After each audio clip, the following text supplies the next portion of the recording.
नमस्कार, मैं हूं यश खुराना। स्वागत है आपका प्राइम टाइम डिबेट में। रूस और यूक्रेन की जंग विकराल रूप लेती जा रही है। दुनिया भर में इस आग की चिंगारी फैलती जा रही है और इस बीच बेलारूस में रूस और यूक्रेन के बीच वार्ता का दौर भी शुरू हुआ, लेकिन युद्ध का अंत फिलहाल दूर की कोड़ी नजर आता है। वहीं भारत ने मामले में अभी तक न्यूट्रल रुख अपनाया हुआ है, लेकिन भारत के लिए यूक्रेन में फंसे अपने लोगों की वतन वापसी बड़ी चुनौती बनकर उभरी है। एक बड़ा चैलेंज यहां पर भारत सरकार के सामने है। ऑपरेशन गंगा लगातार जारी है। इसी बीच एक भारतीय छात्र की रूसी हमले में मौत भी सनसनी बनकर सामने आई है।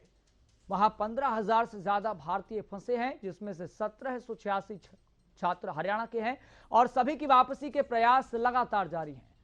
इसी मुद्दे के साथ क्या होगा यूक्रेन संकट का दुनिया के साथ साथ भारत की अर्थव्यवस्था पर असर, उभरती महाशक्ति के तौर पर इसमें क्या रहेगा भारत का रोल, विश्व के बढ़ते दबाव के बीच कब तक भारत अपने न्यूट्रल रुख पर कायम रह पाता है, इन्हीं सब सवालों पर हम चर्चा करेंगे। लेकिन उससे पहले स्थिति को समझने के लिए आप रिपोर्ट देखिए।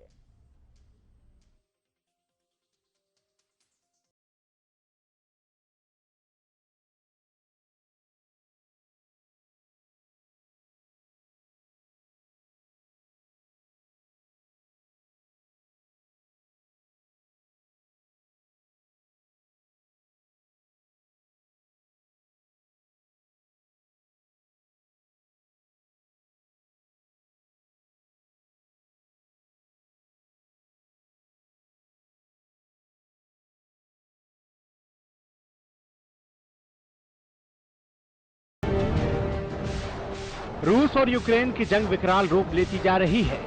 दुनिया भर में इस आग की चिंगारी फैलती जा रही है। यूरोपीय संघ, अमेरिका, ब्रिटेन, फ्रांस के साथ साथ स्वीडन, जर्मनी, स्विट्जरलैंड, फिनलैंड और जापान समेत तमाम देश सीधे तौर पर यूक्रेन के साथ आ गए हैं। इन देशों ने रूस पर लगाए प्रतिबंधों का समर्थन किया है। वहीं भारत ने मामले में अभी तक न्यूट्रल रुख अपनाया है। हालांकि बेलारूस में रूस यूक्रेन के बीच वार्ता का दौर भी इस बीच शुरू हुआ है। भारत के लिए यूक्रेन में फंसे अपने नागरिकों को वापस लाना एक बड़ा चैलेंज बनता जा रहा है। वहां करीब 15,000 से अधिक भारतीय नागरिक फंसे हैं, जिनमें से अधिकतर मेडिकल स्टूडेंट हैं। इनमें से 1786 छात्र हरियाणा के हैं, जिनमें से 91 को वापस लाया जा चुका है। भारत सरकार ने इसके लिए ऑपरेशन गंगा चलाया हुआ है। विदेश मंत्रालय लगातार रूस और यूक्रेन और उसके पड़ोसी देशों से संपर्क में है।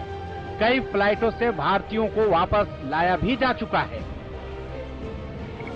Hello, I am Mansi Magla. I am studying Chernobyl National Medical University and I am here at Ukraine-Poland border. Actually मेरे साथ क्या हुआ, हमें कल पता लगता है कि हमारे सारे फ्रेंड्स यहाँ पर आ रहे हैं और सब पोलैंड के लिए निकल रहे हैं। हमें नहीं, उससे पहले हमारा जाने का कोई प्लान नहीं था। फिर हमें सडनली पता लगता है कि हमारी एजेंसी के सारे एजेंट्स भी जा चुके हैं और हम चेर्नोबिल के अंदर अकेले हैं। तो फाइनली हम वहाँ से निकले थे और हमें एक स्पेशल टैक्सी करके वहाँ से आना पड़ा, जिसके लिए हमें 1600 रेवन स्पेंड करने पड़े पर पर्सन। उसके बाद हम लोग यहाँ पे 12 बजे आए। हम 40 किलोमीटर का डिस्टेंस ट्रेवल करके यहाँ पे आए हैं, उसके बाद वो बाय फुट। और उसके बाद यहाँ पे क्या होता है कि यहाँ पे हम लोग खड़े, हमारे सामने रशियन पॉलिश लोगों को निकाला जा रहा है और हमें बोला जा रहा है कि go back to your home.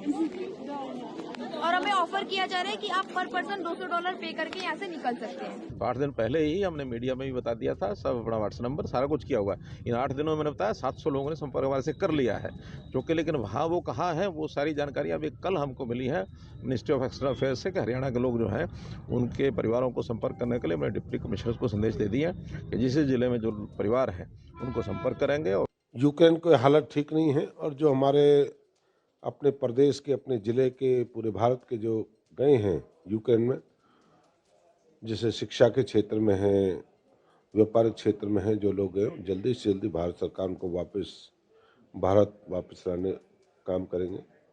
और हमारे 4 केंद्रीय मंत्री मोदी जी के नेतृत्व में, देश के प्रधानमंत्री हैं उनके नेतृत्व 4 मंत्री गए हैं और जल्दी जल्दी जो भी हमारे बच्चे हैं उनको जहाँ भी कोई परेशानी है उसको दूर करेंगे और भारत वापस लाएंगे। भारत ने अब तक यूक्रेन पर रूसी आक्रमण को लेकर निष्पक्ष रुख अपना रखा है। रूसी आक्रमण के खिलाफ संयुक्त राष्ट्र की सुरक्षा परिषद में 2 बार वोटिंग हो चुकी है, जहां भारत ने वोटिंग में हिस्सा नहीं लिया। भारत के इस रुख की रूस ने जहां तारीफ की है, वहीं विश्व समुदाय रुख बदलने पर जोर दे रहा है। देखना होगा कि भारत समेत समूचा विश्व इस संकट से कैसे बाहर आ पाता है। रूस और यूक्रेन के बीच ऑल इज वेल कब होता है? Bureau report, Haryana news.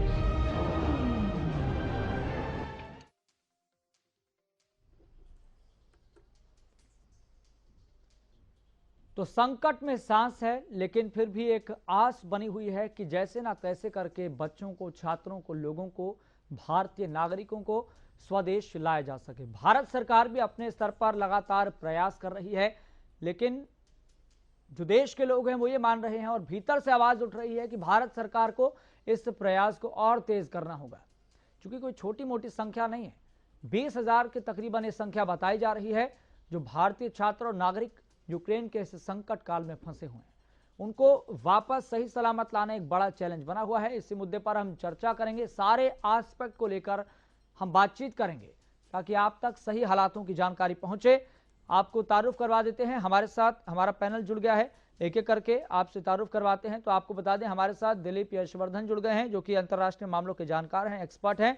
Sir, आपको बहुत बहुत स्वागत इस खास चर्चा में जुड़ने के लिए। हमारे साथ वीरेंद्र चौहान जुड़ गए हैं, बीजेपी प्रवक्ता है। सर, आपका भी बहुत बहुत शुक्रिया इस खास कार्यक्रम में जुड़ने के लिए। हमारे साथ कांग्रेस प्रवक्ता ओम प्रकाश ढाबला भी जुड़ गए हैं। सर, आपका भी बहुत बहुत शुक्रिया इस खास कार्यक्रम में जुड़ने के लिए। और हमारे साथ रक्षा विशेषज्ञ रिटायर्ड कर्नल एस जय सिंह जुड़ गए हैं। सर, आपका भी बहुत बहुत शुक्रिया इस खास कार्यक्रम में जुड़ने के लिए। वीरेंद्र चौहान जी, सबसे पहला सवाल आपसे ही है, कितना बड़ा ये चैलेंज है भारत सरकार के लिए? और मुझे लगता है कि ये बच्चों के लिए भी बहुत बड़ा चैलेंज इसलिए है क्योंकि यूक्रेन के अलग अलग डिस्ट्रिक्ट में, अलग अलग एरिया में जो बच्चे फंसे हुए हैं, क्लियर कट तो कह दिया गया कि आप वहां पर यूक्रेन छोड़ दीजिए और बॉर्डर्स की तरफ रुख कीजिए, लेकिन बॉर्डर्स की तरफ बच्चे जाएं कैसे? अगर बाहर निकलते हैं तो ऊपर से बमबारी होती है, गोलाबारी होती है। कितना बड़ा संकट है ये?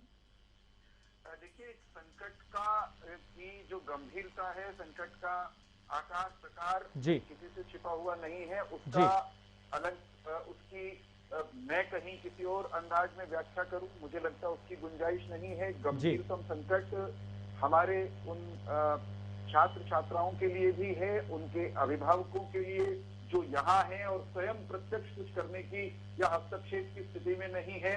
माँ बाप के लिए इससे बड़ा कष्ट का विषय कोई हो नहीं सकता। संकट निश्चित तौर पर उस सरकारी अमले के लिए भी है, उस एम्बेसी के लिए भी है जो वहां काम कर रही है, जिन्हें दो देशों के बीच में चल रहे युद्ध के बीच में से अपने नौजवानों को, अपने नागरिकों को सुरक्षित निकालना है। जहां तक भारत की सरकार की, हमारे सरकारी अमले की क्षमताओं का सवाल है, मैं अतीत के अनुभव के आधार पर ये कह सकता हूं दावे के साथ कि हमारी सरकार, हमारा जो तंत्र है, वो ऐसी संकट की स्थितियों से अपने नागरिकों को सुरक्षित निकालने के लिए विख्यात रहा है। हमने अतीत में जब कभी इस तरह की चुनौती दुनिया के किसी भी कोने में आई तो बेहतरीन प्रदर्शन किया है। और ये बात मैं दोहराना चाहूंगा कि अपने लोगों को ही नहीं अतीत में हम निकालते रहे हैं, हमने अपने लोगों को सुरक्षित करने के बाद दुनिया के दूसरे संकटग्रस्त लोगों की भी मदद की है। इस संकट के समय में भी स्वयं प्रधानमंत्री, आप ये कह सकते हैं कि वे ड्राइविंग सीट में हैं, सारी चीजों की निरंतर निगरानी कर रहे हैं। आज भी हाई लेवल की बैठक हुई है, पल पल हर डेवलपमेंट की समीक्षा की जा रही है। नीति रणनीति में जिस तरह के जहां बदलाव की आवश्यकता है वो काम किया जा रहा है और युद्ध स्तर पर ऑपरेशन गंगा के तहत अपने नागरिकों को, युवाओं को वापस सुरक्षित स्वदेश लाने की हर संभव कोशिश की जा रही है।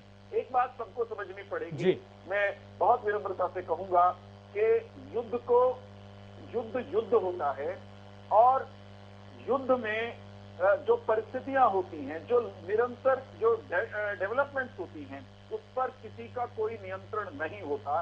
उसके बावजूद लगातार दोनों युद्धरत देशों की सरकारों से, वहां के राष्ट्राध्यक्षों से, वहां के प्रमुख लोगों से, हमारी सरकार के शिखर नेताओं की बात हो रही है, संवाद हो रहा है। और ये कहा गया है, आज भी एक छात्र की दुखद मृत्यु होने के बाद ये बात फिर से दोहराई गई है।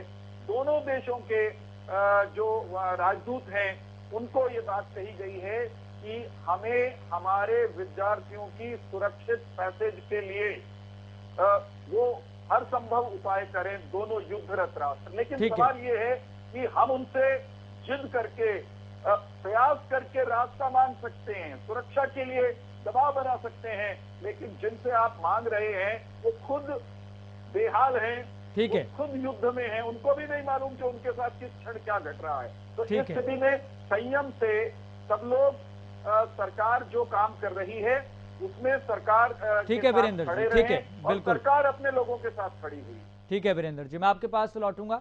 ओम प्रकाश डावला जी, क्या संकट कांग्रेस भांप पा रही है? कितना बड़ा संकट है ये? और इसी बीच जो दुखदाई खबर हम सभी भारतीयों के लिए ये आई, जिसने इस चैलेंज को और ज़्यादा बढ़ा दिया कि कर्नाटक का एक जो व्यक्ति है नवीन, वहाँ पर पढ़ाई के सिलसिले में गया हुआ था और वहाँ पर वह सामान लेने के लिए बाहर निकला था, लेकिन उसको नहीं पता था कि ऊपर से मिसाइलें आ जाएंगी या फिर बमबारी हो जाएगी और उस बमबारी में उसकी जान चली जाएगी। कितना बड़ा संकट है?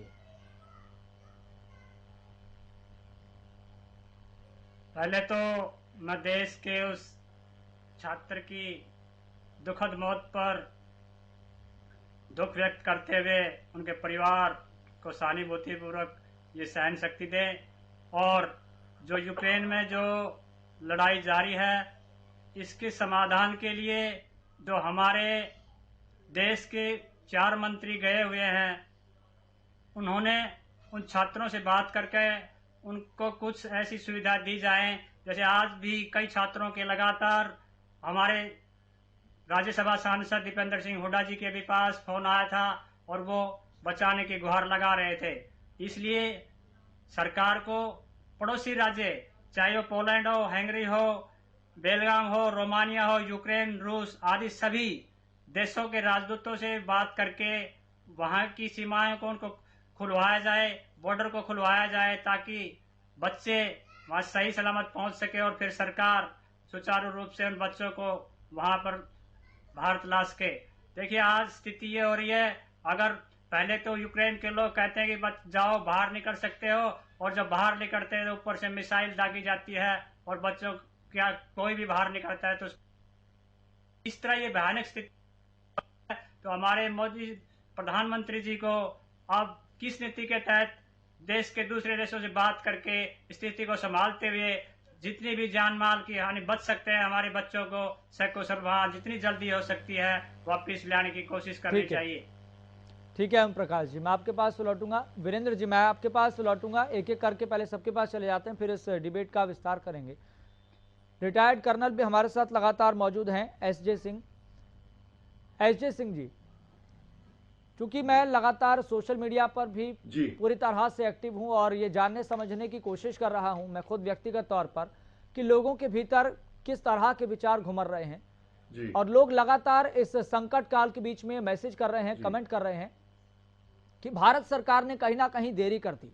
टाइमिंग पर यह सवाल उठ रहा है, क्योंकि भारतीय दूतावास वहां पर है और वो सारी स्थितियों को शुरुआती तौर से भांप रहा था, तो भारतीय दूतावास को अपनी तरफ से प्रयास करने चाहिए थे और क्लियर कट एडवाइजरी देनी चाहिए थी कि आप अपने घर लौट जाइए, अपने स्वदेश लौट जाइए।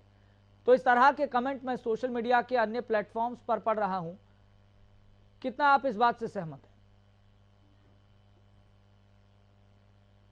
जी, आप सोशल मीडिया पे जो सुन रहे हैं एकदम सही बात है जी। इसके अंदर मैं एक बात कहना चाहूंगा, कुछ लोगों को बहुत बुरा लगेगा जी, परंतु क्योंकि एक आपने फौजी आदमी से पूछा है तो उसके अंदर ऐसी पॉलिटिक्स वाली बात नहीं होती है, सच साफ बात करता है। जो भी विद्यार्थी वहां पर पहुंचे हुए हैं, पहली बात वो सारे के सारे जो है 70, 80, 90 लाख देकर अपनी अपनी सीटें लेकर वहां पर पहुंचे हुए हैं। बिल्कुल ठीक है जी। उसके बाद में जब हमारे देश ने, हमारे सरकार ने उनको एडवाइजरी जारी करी थी, उस समय क्या हुआ, क्योंकि उस समय बम नहीं चल रहे थे, मिसाइलें नहीं चल रही थी, कुछ लोगों ने कहा कि हम वापस जाएंगे फिर आएंगे, उसके अंदर बहुत सारी आनाकानी करी, in spite of the fact कि उन्होंने एडवाइजरी को एकदम नजरअंदाज कर दिया। जी ठीक है जी। उसके बाद में जब युद्ध की स्तर तेज हो गया, अभी देखिए युद्ध का तो ऐसा मामला होता है ना, अभी आदमी ऐसा है नहीं जिस प्रकार से हमारी सरकार ने पहले युद्ध रुकवा के हमारे जहाज भेज दिए गए थे और जनरल वीके सिंह उनको लेकर आया था। आज की तारीख के अंदर वो चीज शायद ऐसा पॉसिबल नहीं है, क्योंकि रशिया जो है अपनी वॉर को बढ़ाता जा रहा है। अभी उनकी कॉन्वाई आपने देखा होगा, उसकी कॉन्वाई जबरदस्त आ रही है, बॉम्ब चला रहे हैं, मिसाइल चला रही है। ऐसी हालत के अंदर अभी जो ऑपरेशन गंगा वो लॉन्च कर रहे हैं, उस ऑपरेशन के तहत ये हमारे फाइटर जेट यहां से जाएंगे, एयरफोर्स के जहाज जाएंगे, और वो अभी उस लड़ाई के बीच में नहीं जा सकते हैं। वो ऐसी स्थिति में है जहां पर जब कुछ ऐसा लल इन पीरियड आएगा, कोई कोलेटरल डैमेज भी बहुत होते हैं। मान लीजिए एक बम कहीं और गिराया और वो गलती से उधर गिर गया या कहीं और गिर गया, तो उसका मतलब ये नहीं कह सकते हैं कि इन्होंने जान के मेडिकल कॉलेज में डाल दिया या विद्यार्थियों में डाल दिया। This is part of operations. जब ऑपरेशन चलते हैं तो कोलेटरल डैमेज जरूर होते हैं, इधर बम गिरा उसके बाद कुछ और नुकसान होगा, परंतु इतनी तो गारंटी है कि हमारे जो एयरफोर्स तैयार है, अभी नेवी की इतनी आवश्यकता नहीं पड़ रही है, एयरफोर्स के हमारे फाइटर जेट्स जाएंगे और वो हो सकता है एयर इंडिया को सपोर्ट करते करते। परंतु आप एक चीज का ध्यान रखिए, दो देशों की लड़ाई में हम तीसरे देश लड़ाई में तो शामिल नहीं हो सकते ना जी। हम लोग तो नंबर 1 न्यूट्रल है, दूसरा हमें अपने देश की बच्चों की अपना उनको वापस लाना जरूरी है। और न्यूट्रल हम इसलिए हैं क्योंकि आप देखिए पत्रकारिता में आप एकदम समझ रहे हैं इस बात को, जो हमको ऑपरेशनली वॉर के लिए चाइना के खिलाफ या इसके खिलाफ जो हथियार हमको रशिया ने दिए हैं, उसके खिलाफ हम बिल्कुल जा नहीं सकते आज की तारीख में। और मुझे नहीं लगता है एज ए थिंकर कि आने वाले समय में हम रशिया के खिलाफ जाएंगे, क्योंकि रशिया ने हमारी हर वक्त पुराने समय से आज तक मिलिट्री की तरफ से हमारी बहुत हेल्प करी है। अभी वेपन बन रहे हैं, कुछ हथियार हमारे को भेजे हैं। अभी उसका तरीका ये हो सकता है, जैसे सिचुएशन हमारे जैसे 4 मंत्री गए हैं और सैटेलाइट से सिचुएशन देखी जा रही है, और उसके बीच में ये बहुत रिस्की ऑपरेशन होगा, बहुत ज्यादा रिस्की। उसके बीच में सेफ जोन से होते हुए अपने उनको विद्यार्थी को बोला जाएगा कि आप कृपा करके फलानी जगह में चले जाओ। जैसे आप सोशल मीडिया की बात कर रहे हैं, एक हमारे भारतवर्ष के अंदर एक बहुत अच्छी चीज ये हो गई है, जहां पर भी हिंदुस्तान का नक्शा लगा हुआ है, वहां पे यूक्रेनियन और रशियन और बाकी जो 3-4 बॉर्डर क्रॉस कर रहे हैं, कोई भी उनको रोकने के लिए तैयार नहीं है। जैसे वो दिखता है हिंदुस्तान के लोग जा रहे हैं, विद्यार्थी जा रहे हैं, तो उनके लिए एकदम खुली छूट है कि आप जाइए। तो उस हिसाब से बाई रोड वो पॉसिबिलिटीज हो सकती है। अभी हमारे जहाज एयरफोर्स वाले या एयर इंडिया वाले वो कहां पर जाएंगे जहां पे हमारे को एकदम सिक्योरिटी मिल जाए, ताकि हमारे विद्यार्थी भी वो रहे और हमारे जो टीम जा रही है उनको लेने के लिए वो भी सुरक्षित रहे। That is very very important. ये वॉर जोन के अंदर जा रहे हैं सब चारों तरफ से, जैसे आपने न्यूज में बताया, यहाँ पे 300 गज तक जो है सब के सब तहस नहस हो गए, खत्म हो गए, बिल्डिंग के ऊपर बम गिर रहे हैं। उस हालत के अंदर वहां पे एयर से लैंड करके उनको बचाना वहां तो पॉसिबल नहीं है, परंतु वो विद्यार्थी जैसे पहले आ गए हैं किसी नेबरिंग कंट्री के पास आ जाएंगे, उनको कोई रोकने वाला नहीं है। भारत का नक्शा आज की तारीख में बहुत महान रोल अदा कर रहा है। ठीक है, वो वहां पर जाकर फ्रेंडली कंट्री के साथ में उनको वहां से बचा सकते हैं। ठीक है जय सिंह जी, मैं आपके पास लौटूंगा। हमारे साथ दिलीप यशवर्धन भी लगातार जुड़े हुए हैं। दिलीप यशवर्धन जी, चूंकि इस पॉइंट को लगातार उठाया जा रहा है कि कहीं देरी तो नहीं हो गई, इस बात में कोई दो राय नहीं है। नो डाउट भारत सरकार अपने स्तर पर भरपूर प्रयास कर रही है, जोरदार आजमाइश की जा रही है और इंटेंशन बहुत साफ है। भारत सरकार की यहां पर तारीफ बिल्कुल बनती है और होनी चाहिए, लेकिन टाइमिंग को लेकर सवाल लगातार खड़ा हो रहा है कि ये टाइमिंग क्या है, जब सारी स्थितियों को पहले से ही ग्राउंड जीरो पर भांपा जा रहा था, स्थिति को समझा जा रहा था, तो एक क्लियर एंड कट एडवाइजरी देनी चाहिए थी सबसे पहले। हालांकि दी गई थी, भारतीय छात्र भी कहीं ना कहीं आनाकानी कर रहे थे, इस बात को स्वीकारते हैं, लेकिन खुद अपने स्तर पर यह प्रयास करना चाहिए था कि भारत उन सभी भारतीय छात्रों को, नागरिकों को जबरदस्ती लौटाया जाए?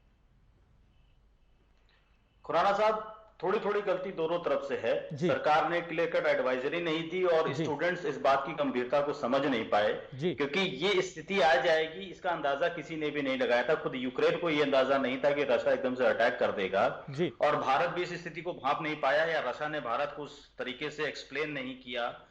यहां पर हमारी और रशिया की जो दोस्ती थी उसके तहत अगर रशिया हमें पहले से इंटीमेट करता, हालांकि एडवाइजरी जारी हुई और स्टार्टिंग में जो फ्लाइट्स गई थी स्टूडेंट्स को लेने के लिए वो खाली लौटी हैं, ये भी एक सच्चाई है कि स्टूडेंट्स वहां से आना नहीं चाह रहे थे। जिनके पेरेंट्स ने जोर दिया वो तो स्टूडेंट्स वापस आ गए, लेकिन बहुत सारे बच्चों ने ये कह के मना कर दिया कि नहीं ऐसा कुछ नहीं होगा। और सरकार भी चूंकि एकदम से प्रेशर नहीं बना पा रही थी, क्योंकि स्टूडेंट्स को वहां से उस सिचुएशन में लाना जब शांति थी तब स्टूडेंट्स की मर्जी थी। लेकिन अब जो वॉर की सिचुएशन आ गई है, जो अचानक से रशिया ने वहां पर बॉम्बार्डिंग शुरू कर दी है, अब जो स्थिति आ गई है तो अब सरकार के लिए भी मुश्किलें बढ़ गई हैं। क्योंकि जब दो देशों की लड़ाई होती है, हमारे चाहे अच्छे संबंध किसी भी देश से चाहे जितने अच्छे रहे हों, लेकिन हम बहुत सारे काम अपनी मर्जी से नहीं कर सकते हैं, क्योंकि बहुत सारे इंटरनेशनल कन्वेंशंस होते हैं, इंटरनेशनल प्रोटोकॉल्स होते हैं जिनकी कंप्लायंस हमें करना होता है। हम अपनी आर्मी का इस्तेमाल करना चाहें तो हम अपनी आर्मी का इस्तेमाल ऐसे नहीं कर सकते कि हम अपना एयरक्राफ्ट वहां पे भेज दें, नेवी को भेज दें और वहां से स्टूडेंट्स को लेकर के चला आए, क्योंकि रशिया की बॉम्बार्डिंग लगातार हो रही है। तो ये सारी जो गवर्नमेंट की मजबूरियां हैं उनको भी हमें देखना पड़ेगा। हाँ, लेकिन ये मैं जरूर कहूंगा कि स्टार्टिंग में जब बच्चों का इवैक्यूएशन वहां से स्टार्ट हुआ तो 200, सवा 200 इस तरीके से बच्चे लाए जा रहे थे। वहां पर थोड़ी सी गवर्नमेंट को तेजी दिखानी चाहिए थी। जब ये क्लियर हो गया था कि लड़ाई छिड़ चुकी है, 2-3 दिन पुरानी बात हो गई है और अब बच्चों को वहां से इवैक्यूएट करना है, तो वहां पर जो एक फ्लाइट्स भेजी जा रही थी वहां पर रिक्वेस्ट करके 2-2, 3-3, 4-4 फ्लाइट या ज्यादा से ज्यादा फ्लाइट्स भेज करके ज्यादा से ज्यादा बच्चों को वहां से मंगाया जा सकता था, क्योंकि परसों तक सिर्फ 1100 बच्चे आए थे। अगर ये स्पीड रहेगी तो 2 महीने लग जाएंगे वहां से बच्चों को आने में। बिल्कुल। हेलो जी यशवर्धन जी, हम आपकी आवाज सुन पा रहे हैं। मेरा जी हेलो जी यशवर्धन जी, हम आपकी आवाज सुन पा रहे हैं, आप अपनी बात रखिए। हाँ, मेरा ये कहना है कि हम अगर भारत सरकार ने 2 चरणों में काम किया होता तो शायद और ज्यादा इफेक्टिव हो जाता। लॉजिस्टिक्स की प्रॉब्लम थी, ये मैं मान रहा हूं कि एकदम से सारे लोगों को इंडिया लेकर के नहीं आया जा सकता था। अगर इस लॉजिस्टिक्स को हम 2 पार्ट में तोड़ देते, पहले हम यूक्रेन से अपने बच्चों को किसी ऐसी कंट्री में, जो नेबरिंग कंट्रीज जो हमारे साथ में है, जो सेफ है, पहले हम बच्चों को वहां तक पहुंचाते, तो वो लॉजिस्टिक्स की प्रॉब्लम कम आती, बच्चे हमारे सिक्योर हो जाते, तो वहां से वो 2 दिन बाद, 4 दिन बाद, 8 दिन बाद कभी भी आ सकते थे। फिर हमारे लिए इतनी प्रॉब्लम्स नहीं होती। या जो बच्चे अब वहां फंसे हैं, जो बॉर्डर नहीं क्रॉस कर पा रहे हैं या जो डर रहे हैं बाहर निकलने में, जैसे आज की एक खबर है कि एक बच्चे की मौत हो गई, उसके ऊपर बम गिर गया, तो ये जो स्थिति अब उत्पन्न हो गई है, इस स्थिति में अब इवैक्यूएशन धीरे धीरे मुश्किल होता जा रहा है। गवर्नमेंट अपनी तेजी बढ़ा रही है, गवर्नमेंट कोशिश कर रही है, मैं गवर्नमेंट को क्रिटिसाइज नहीं करूंगा, लेकिन हाँ, अगर ये इवैक्यूएशन के प्रोसेस को थोड़ा सा स्पेसिफाई कर दिया गया होता पहले, तो शायद ये स्थिति कुछ बदल सकती थी। ठीक है यशवर्धन जी, मैं आपके पास लौटूंगा। वीरेंद्र चौहान जी, यहाँ पर हम भारत सरकार की तारीफ भी लगातार कर रहे हैं और नो डाउट होनी चाहिए, भारत सरकार लगातार प्रयास कर रही है और हरियाणा सरकार भी भारत सरकार के बिल्कुल टच में है, संपर्क में है, और जो भारतीय छात्र और जो हरियाणवी छात्र वहां पर फंसे हुए हैं उनसे लगातार संपर्क साधा जा रहा है। लेकिन इसके साथ साथ कई फैक्टर जुड़े हुए हैं जिस पर बातचीत हम लगातार कर रहे हैं।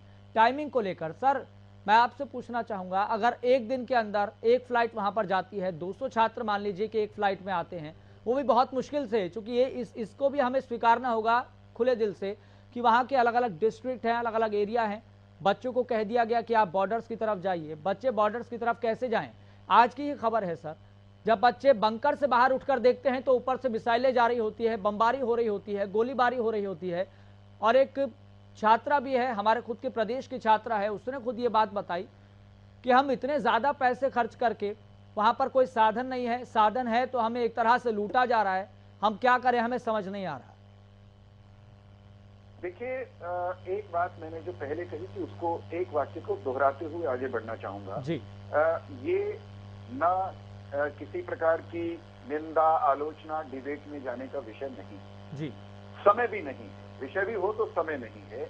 ये समय है युद्ध में, युद्ध की स्थिति में फंसे हुए अपने नागरिकों, अपने जवानों, नौजवानों, नवयुवतियों को सुरक्षित बाहर निकालने का। तो इस समय निश्चित तौर पर मेरा, आपका, विशेषज्ञों का, आपके सारे पैनलिस्ट का अगर कोई सकारात्मक योगदान हो सकता है तो उनकी कोई बात छात्रों की या उनके अभिभावकों की अगर कहीं सही जगह नहीं पहुंच रही तो वहां पहुंचाने में मदद करना होना चाहिए। रही बात, हम यहाँ पर बैठकर इस बात पर चर्चा करें कि 2 दिन पहले शुरू कर देते, 1 दिन बाद में क्यों शुरू किया, इस विधि से करते या उस विधि से करते, तो युद्ध के समय नियम ये रहता है कि जो कमांड में है, जो नियंत्रण कर रहा है सारी लड़ाई का, सारे ऑपरेशन का, हम अपनी लीडरशिप, अपने नेतृत्व पर पूरी तरह विश्वास करते हैं और उस समय तमाम तरह के सवाल उठाकर हम किसी प्रकार का कंफ्यूजन क्रिएट न करें, पैनिक क्रिएट न करें। ये नीति भी कहती है, ये सामान्य समझ का विषय है, मैं ऐसा मानता हूं। सरकार ने कहीं एडवाइजरी जारी करने में देरी नहीं की। आपके पैनल पर मित्रों ने बताया, स्वीकार किया कि सरकार ने समय पर यूक्रेन में डेवलप हो रही स्थितियों को देखते हुए यूक्रेन छोड़ने की एडवाइजरी दी वहां रह रहे भारतीय नागरिकों को, और ये स्थिति भी आई कि उस एडवाइजरी को गंभीरता से वहां रह रहे विद्यार्थियों ने, उनमें से अधिकांश ने नहीं लिया और फ्लाइट खाली भी आई। वीरेंद्र चौहान जी, इस बात को तो हमने भी कहा है ना कि भारतीय छात्र भी आनाकानी कर रहे थे, इस बात को तो हमने भी कहा है। मैं वहीं आ रहा हूं। तो सरकार ने एडवाइजरी समय पे जारी की, फ्लाइट खाली आने तक की नौबत आई। अब जैसी स्थिति है उसमें जो भी करना संभव है वो किया जा रहा है। प्रधानमंत्री के स्तर पर इंटरवेंशन किया जा रहा है। दोनों देशों को, हमारे विद्यार्थियों को सेफ पैसेज देना सुनिश्चित करने के लिए हम पूरी ताकत के साथ कह रहे हैं। एयरफोर्स के, इंडियन एयरफोर्स के जो ट्रांसपोर्ट एयरक्राफ्ट हैं, जिसमें T-17 globe master heavy lift planes हैं, वो भी स्टैंड बाई पर रखे गए हैं। हम एक एक विद्यार्थी को सुरक्षित लाने के लिए प्रतिबद्ध एफर्ट कर रहे हैं। आप विश्वास रखें अपनी लीडरशिप पर, हम अपने पुराने ट्रैक रिकॉर्ड को मेंटेन करेंगे और सभी को हम सुरक्षित घर लाने की पुरजोर कोशिश कर रहे हैं। हमको विश्वास है कामयाबी मिलेगी। एक छात्र की अफसोसजनक मृत्यु हुई है, लेकिन आपने देखा होगा आज जो मीडिया रिपोर्ट है उसी के आधार पर मैं ये बात कह सकता हूं कि ये जो हमारा मेडिकल का अंतिम वर्ष का छात्र था, ये एक सरकारी बिल्डिंग जो कि युद्ध में निश्चित तौर पर ओपनली रशिया के निशाने पर है, वहां के गवर्नर का शायद वो निवास या दफ्तर है, उसके निकट था तो लपेट में आ गया। रशिया पर भी इस बात का दबाव है कि वो सिविलियन एस्टैब्लिशमेंट पर हमले न करे, नागरिकों पर हमले न करे। तो सरकार ने लगातार अपने विद्यार्थियों को एडवाइजरीज जारी की हैं। ये मैसेज देने की हम कोशिश कर रहे हैं कि जिस विधि से बचा जा सकता है हमले की चपेट में आने से, जो जो सूचना उन तक पहुंचाई जा सकती है हम पहुंचा रहे हैं। विद्यार्थियों को भी उनका अनुपालन करना चाहिए। हाँ, मैं मानता हूं कि बहुत कठिन दौर है। निश्चित तौर पर ऐसे कुछ लोग होंगे जिनको भोजन भी सुलभ नहीं हो पा रहा होगा। तमाम तरह की रिपोर्ट आ रही है कि कितने कठिनाइयों में से वो गुजर रहे हैं। एक और बात मैं इसमें जोड़ना चाहूंगा आयुष भाई, कि सोशल मीडिया पर जो जो जानकारियां, जो जो कमेंटबाजी, जो जो ज्ञान की वर्षा होती है वो सारी सच्ची नहीं होती। हमारे हरियाणा में कहावत है, ब्याह के गीत सारे साचे नहीं होते। ठीक उसी तरह सोशल मीडिया पर जो जो सूचनाएं रहती हैं वो सारी की सारी न तो सच्ची होती हैं, बल्कि आप यूं कह सकते हैं सेफली कि उसमें एक बड़ा हिस्सा, अधिकांश उनमें भ्रम हो सकता है, या वहां पर आपके चैनल की तरह या किसी अखबार की तरह कोई एडिटर नहीं बैठा होता जो फैक्ट्स को चेक करता है, वेरीफाई करता है। तो केवल सोशल मीडिया पर आधारित सूचनाओं को हम युद्ध के समय में पैनिक का आधार बनाने से, लेकिन वीरेंद्र चौहान जी, इस एस्पेक्ट को तो हमें देखना होगा ना, क्योंकि यूक्रेन छोटा देश तो है नहीं, वहां पर अलग अलग प्रांत हैं, अलग अलग डिस्ट्रिक्ट हैं, अलग अलग एरिया हैं। तो वहां पर जो अलग अलग एरिया में जो हमारे भारतीय छात्र नागरिक फंसे हुए हैं वो बॉर्डर्स तक कैसे पहुंचेंगे, ये भी एक अपने आप में संकट बना हुआ है और यही चुनौती है जो भारत सरकार को थोड़ा और ज्यादा चिंतित कर रही है। यश भाई, जितनी चिंता यश खुराना को और वीरेंद्र सिंह चौहान को है, उससे 1000 गुना चिंता देश के प्रधानमंत्री को, हमारे विदेश मंत्रालय को है। बारीकी से लॉजिस्टिक्स की एक एक चीज की प्लानिंग की जा रही है और हम उनको एग्जीक्यूट करने की कोशिश कर रहे हैं। अब वहां पर फंसे हुए जो हमारे युवा हैं, उनमें से कोई ना लॉजिस्टिक्स का एक्सपर्ट है, ना युद्ध की रणनीति का एक्सपर्ट है, ना ट्रांसपोर्टेशन की उनको समझ है, वहां की ज्योग्राफी की भी समझ नहीं है, भाषा की भी सबको समझ हो ये जरूरी नहीं है। इसलिए केवल उनकी इनपुट या उनके ज्ञान पर आधारित नहीं रहा जा सकता। सरकार ने इसीलिए अपने 4 मंत्रियों को मोर्चे पर तैनात किया है। 4 पड़ोसी देशों में हमारे वरिष्ठ मंत्री जाकर के स्वयं बैठे हैं और एक एक चीज की प्रत्यक्ष निगरानी वे कर रहे हैं। विद्यार्थियों तक वो जहां फंसे हैं क्या सूचना जानी चाहिए, उनको कैसे गाइड करना है, कहां से बच करके निकलें, ठीक है, इसकी व्यवस्था हम कर रहे हैं। और हाँ, फिर दोहराऊंगा, भारत आज दबाव डालने की स्थिति में है। हमने देखा कि भारत के तिरंगे को, जैसे कनौ साहब भी बता रहे थे कि भारत का तिरंगा जिस वाहन पर लगा है उसका सम्मान है, वो भारत की ताकत है। वो तिरंगे का जो कपड़ा है वो उसकी ताकत नहीं है, वो भारत के प्रतीक की ताकत है कि उनको रास्ता साधारणतया मिल रहा है, उन्हें कोई रोक टोक नहीं रहा। बिल्कुल, no doubt sir, no doubt, बिल्कुल। ओम प्रकाश डाबला जी, कांग्रेस क्या केवल भीतर खाने से विरोधी कर रही है या फिर भारत सरकार को ये अपने सुझाव भी दे रही है?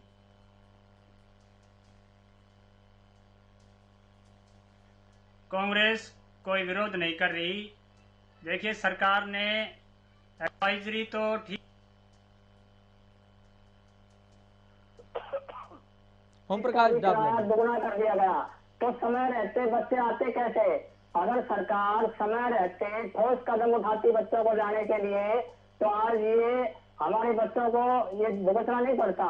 आज इनकी ही सारी देरी की वजह से हुआ। उसी टाइम अगर फ्लाइटों की रेंज बढ़ा दी जाती, 2-4 और फ्लाइट हो जाती, किराया कम कर दिया जाता, तो बच्चे निश्चित रूप से समय पर अपने गाँव घर पहुंच पाते। लेकिन उन्होंने ये देरी की है। लेकिन अब भी आज भी अगर ये सरकार सही तरीके से काम और दबाव बनाए तो बच्चे यहाँ सुरक्षित आ सकते हैं।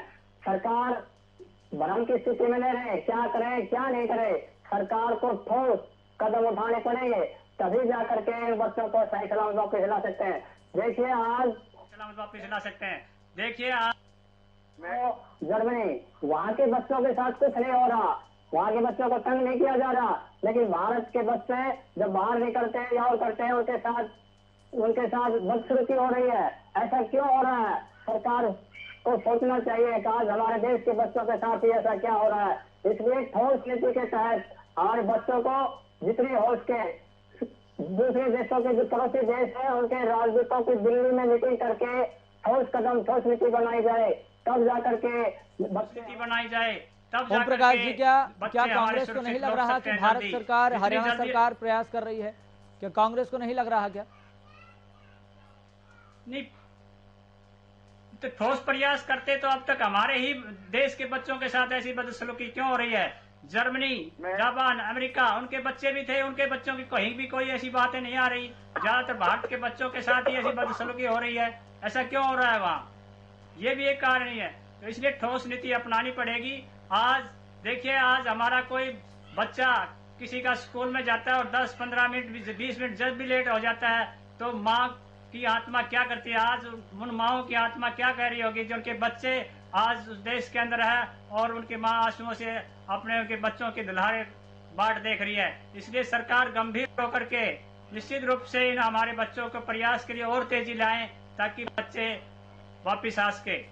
यश भाई, ठीक है ओम प्रकाश जी। वीरेंद्र चौहान जी अपनी बात रखिए, फिर उसके बाद एसजे सिंह जी के पास चलेंगे। बहुत संक्षेप में यहाँ पर ओम प्रकाश जी को ये केवल इतना कहूंगा, मैं राजनीति में नहीं जाना चाहता और इसलिए बहुत संक्षेप में कहूंगा, वो ये कि ओम प्रकाश जी, सत्ता में कांग्रेस भी रही है, लेकिन कांग्रेस के शासनकाल में अगर ऐसा या इससे मिलता जुलता संकट आया तो भारत के नागरिकों की हमसे बेहतर संभाल कभी भी कांग्रेस नहीं कर पाई। कृपा करके मुझे डिटेल्स में जाने पर विवश मत कीजिएगा। मत कहिए कि हमने समय पर कार्रवाई नहीं की। हाँ, हमेशा इस बात की गुंजाइश होती है कि मेरे अगर 98 नंबर आ गए तो 99 भी आ सकते थे और 100 भी आ सकते थे, और जब 100 आ जाते हैं तो भी ये होता है कि यार 100 में से 101, 102 आ जाते तो और अच्छा रहता। हम अपनी तरफ से सर्वोत्तम रणनीति के साथ, पूरी ताकत के साथ अपने विद्यार्थियों, अपने नागरिकों की सुरक्षा और सुरक्षित घर वापसी सुनिश्चित करने के लिए काम कर रहे हैं। कांग्रेस समेत सभी प्रतिपक्षी दलों का इस समय कम से कम संकट के समय दायित्व ये बनता है कि वे सकारात्मक कोई सुझाव हैं तो वे जरूर सरकार को दें। ये तानाकशी, छींटाकशी या सियासी रोटियां सेकने का समय बिल्कुल भी नहीं है। हम काम कर रहे हैं, हम हर पल इंप्रूव कर रहे हैं और हम सुनिश्चित करेंगे कि ऑपरेशन गंगा के तहत हमारे सभी जो नागरिक हैं यूक्रेन से सुरक्षित भारत लौट सकें। एक बात मैं आपके चैनल के माध्यम से, अगर कुछ विद्यार्थी वहां सुन पा रहे हो, हालांकि वहां तक इस चैनल का कितना होगा नहीं होगा, सोशल मीडिया के माध्यम से कुछ चीजें वहां तक जाएंगी। कोई भी नौजवान, नवयुवती एक अपने आप को अकेला न समझे। ये 135 करोड़ का भारत अपने लीडर नरेंद्र मोदी जी की अगुवाई में आपके साथ खड़ा है। आपकी सुरक्षा सुनिश्चित करने के लिए हम काम कर रहे हैं। दूसरा, अपनी ओर से कुछ हल्की बात न करें, कच्ची बात न करें। जो इंस्ट्रक्शन, निर्देश इधर से सरकार की तरफ से, एम्बेसी के माध्यम से, किसी भी चैनल से सरकार की ओर से जो बचाव के उपाय, जो रास्ते बताए जा रहे हैं या जो तरीके अपनाकर बॉर्डर की ओर आने के लिए कहा जा रहा है, उन्हीं का पालन करें। युद्ध में इससे बेहतर नीति, रणनीति कोई नहीं हो सकती है।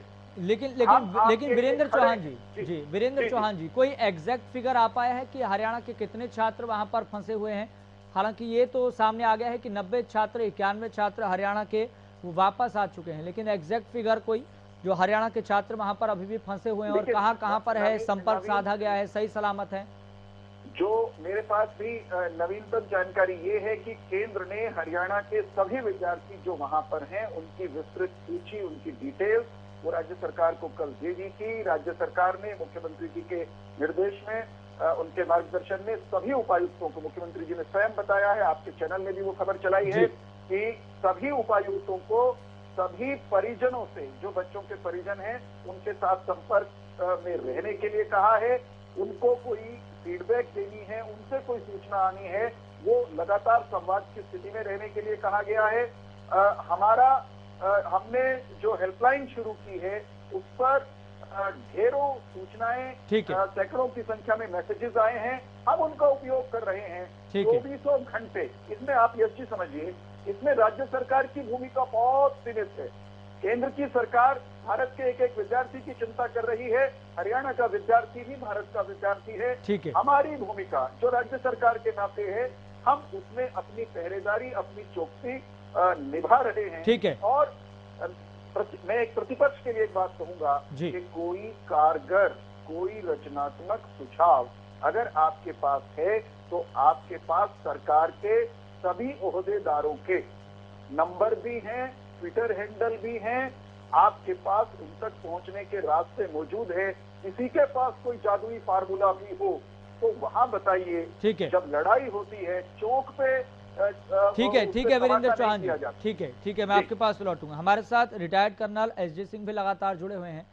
एसजे सिंह जी, परिस्थितियां ऐसी हैं कि ये नहीं कहा जा सकता कि आखिर ये संकट कब खत्म होगा, ये लड़ाई कब खत्म होगी, कैसे खत्म होगी, क्योंकि कोई भी देश खुलकर सामने नहीं आ रहा।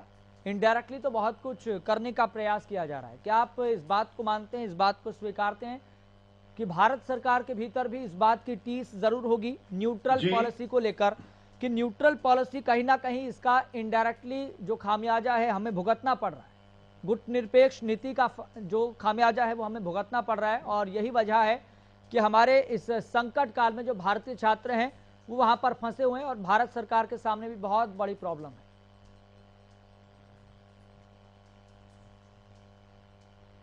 जी, ऐसा है कि आप ठीक कह रहे हैं, परंतु भारत की पॉलिसी अगर वो न्यूट्रल है, उसकी वजह से हमारे विद्यार्थियों को कोई नुकसान नहीं है, इसकी तो गारंटी आप समझ लीजिए।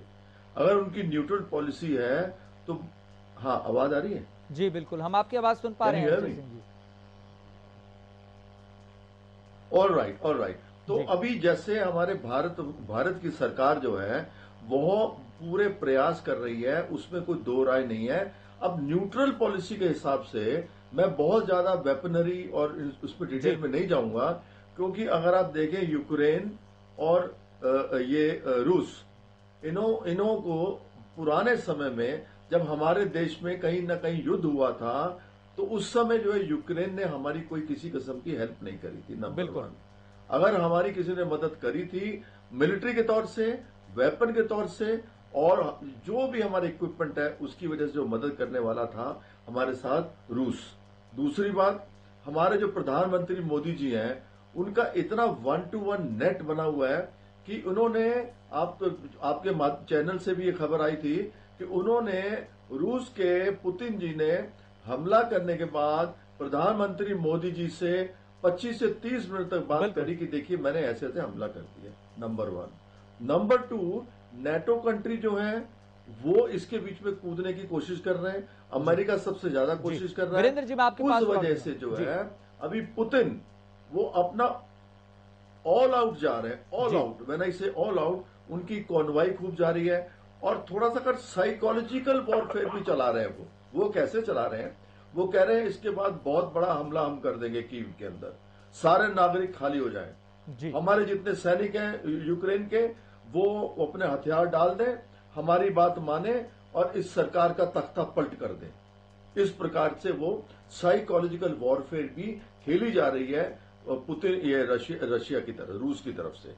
वो चीज अभी यूक्रेन वाले मानने के लिए तैयार नहीं होंगे, क्योंकि उनको काफी देशों से मदद मिल रही है, मिलिट्री की हेल्प भी मिल रही है, कुछ हथियार भी आ रहे हैं, आने वाले समय में हो सकता है। तो ये सब चीज को देखते हुए जो मिलिट्री वॉर सिचुएशन हो रही है उसको देखते हुए रूस ये चाहेगा, अगर मान लीजिए प्रधानमंत्री जी कहते हैं भाई 2 घंटे के लिए आप एयर अटैक बंद कर दीजिए, हम अपने विद्यार्थियों को वापस ले आएंगे, परंतु वॉर के हिसाब से जो ऑपरेशन चल रहे हैं उसके हिसाब से ये स्थिति इस समय नहीं हो सकती है। अगर वो बंद कर देगा अपना, तो उसका जो एम है इसको की चारों तरफ से, पांचों तरफ से हमला करके कब्जा कर लेना और उसके बाद में अपनी लड़ाई की पोजीशन में आ जाना, ताकि वो जो चाहे यूक्रेन से बनवा ले।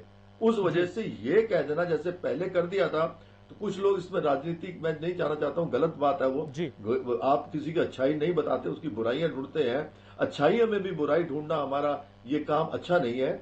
जो इंसान है आज की तारीख में सब समझते हैं अच्छाई का है, बुराई का है। तो कृपया एसजे सिंह जी, क्या आप इस बात को स्वीकारते हैं कि रशिया उस 1991 के दौर को याद करके अपनी टीस निकालने की ये कोशिश कर रहा है, अपना गुस्सा निकालने की कोशिश कर रहा है, और जो 2008 में भी यूक्रेन के सामने प्रस्ताव आया था कि यूक्रेन नाटो का हिस्सा बन जाए, आज भी इस तरह की हलचल 2017 से देखने को मिल रही थी, और जब इस तरह की हलचल तेज हो गई तो रशिया के भीतर वो गुस्सा, वो टीस याद आ गई 1991 वाली, जब सोवियत संघ का पतन होना शुरू हो गया था, और होते होते होते परिणाम क्या था पूरा देश जानता है, पूरा विश्व जानता है। क्या वो टीस है जिसे आज निकालने की कोशिश की जा रही है?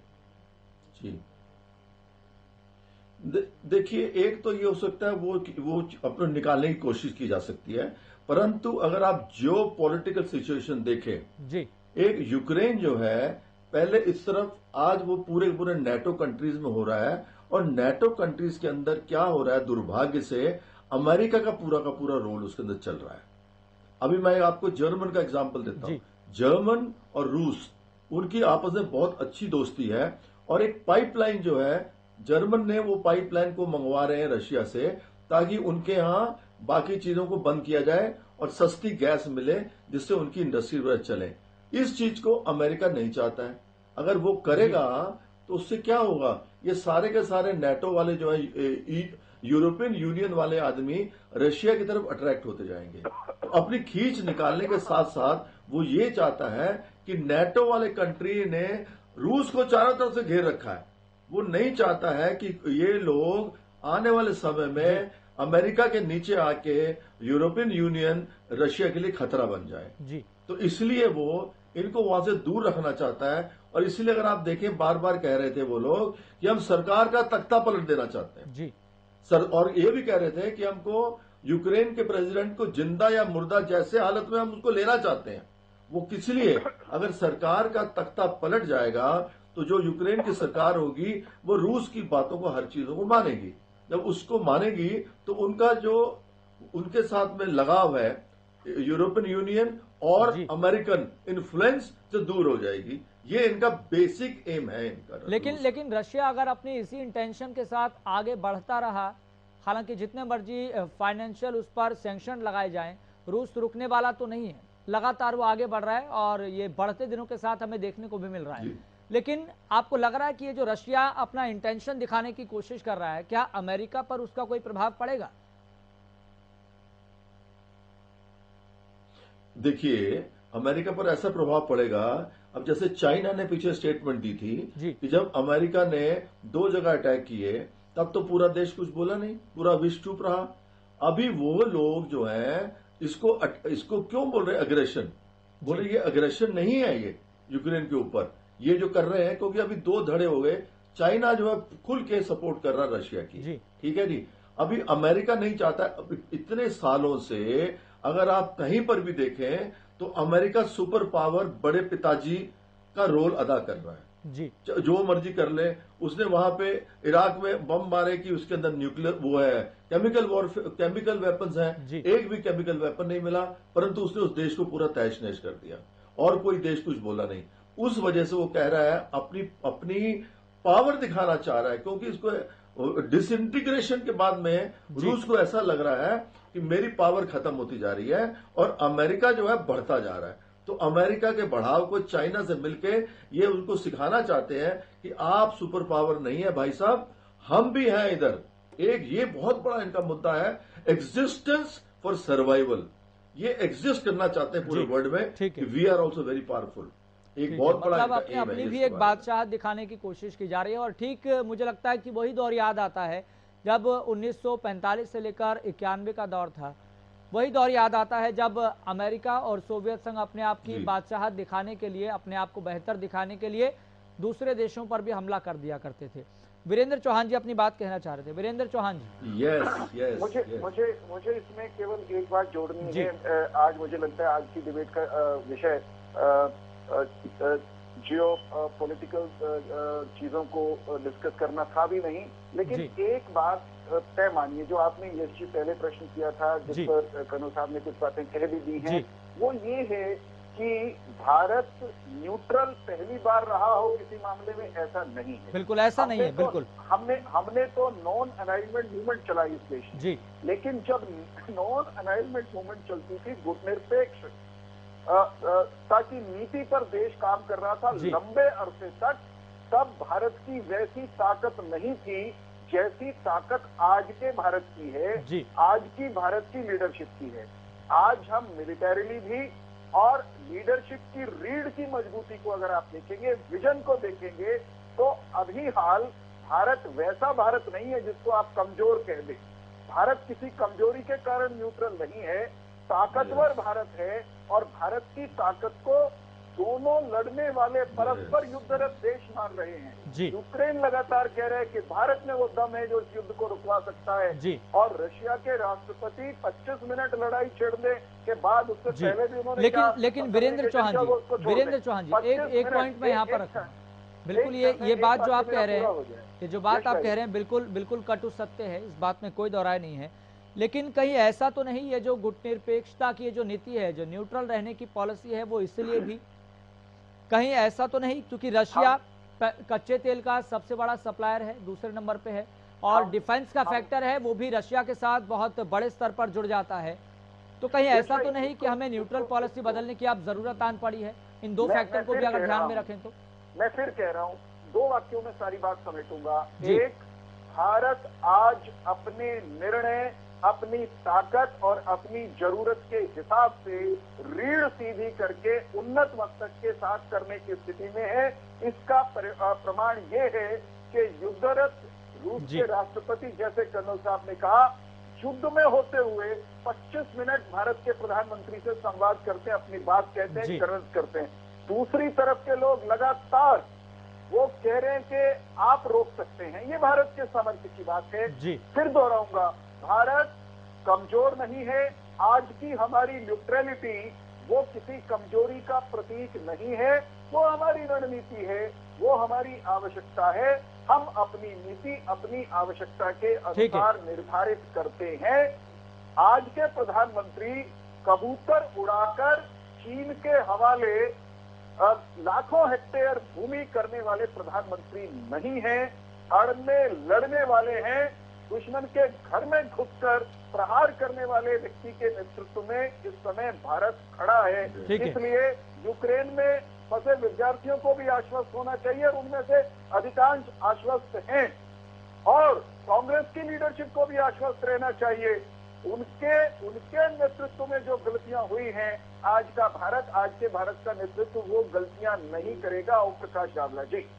ठीक है। ओम प्रकाश डावला जी, एक छोटा सा कमेंट, क्या कहना चाहिए इस पूरे मसले को लेकर? सबसे बड़ा पॉइंट चौहान साहब, ये तो आपने मानना ही पड़ेगा कि भारत सरकार ने जो एयरलाइंस भेजने में जो गलती की है, उसका किराया बढ़ाया है, ये तो गलती की है, ये तो मानना ही पड़ेगा चौहान साहब। और अब ये वक्त है, ये भारत के पास वक्त है, यूक्रेन के साथ जो जितने देश हैं उनको अपनी ताकत का एहसास कराने का वक्त है, उन बच्चों को छुड़ाने का वक्त है, वहां से किस तरीके से लड़ना, ये आज भारत के पास वक्त है। वक्त रहते आप ठोस नीति बना करके और जितना उसके वहां के जो बॉर्डर पर स्टेटस है उनसे संपर्क करके जितनी जल्दी हो उसके वहां के बॉर्डरों को खुलवाएं और तुरंत बच्चों को सेकुलर भारत लौटाया जाए। ठीक है वीरेंद्र जी, कार्यक्रम को समाप्त भी करना है, बातें सारी आ गई हैं, पॉइंट बहुत सारे आ गए हैं, मैं माफ़ी चाहूँगा। बहुत बहुत शुक्रिया इस खास कार्यक्रम में जुड़ने के लिए सभी मेहमानों का, बहुत बहुत शुक्रिया। तो यहाँ पर भारत सरकार अपने स्तर पर लगातार प्रयास कर रही है, लेकिन अभी भी संकट आपको पता है, जैसा कि लगातार खबरों के माध्यम से पता लग रहा है कि संकट अभी टला नहीं और बढ़ते दिनों के साथ ये सारी चीज़ें और ज़्यादा विकराल होती जा रही है और भारत सरकार के सामने जो चैलेंज है वो भी समय के साथ और ज़्यादा बड़ा होता जा रहा है। लेकिन यहाँ पर बढ़ते हुए चैलेंज के साथ ज़रूरी यहाँ पर यह है और दरकार इस बात की है कि सभी भारतीय छात्रों को, नागरिकों को सकुशल सही सलामत वापस समय रहते ले जाया जाए। फिलहाल मुझे दीजिए इजाजत, लगातार आप देखते रहें हरियाणा न्यूज़।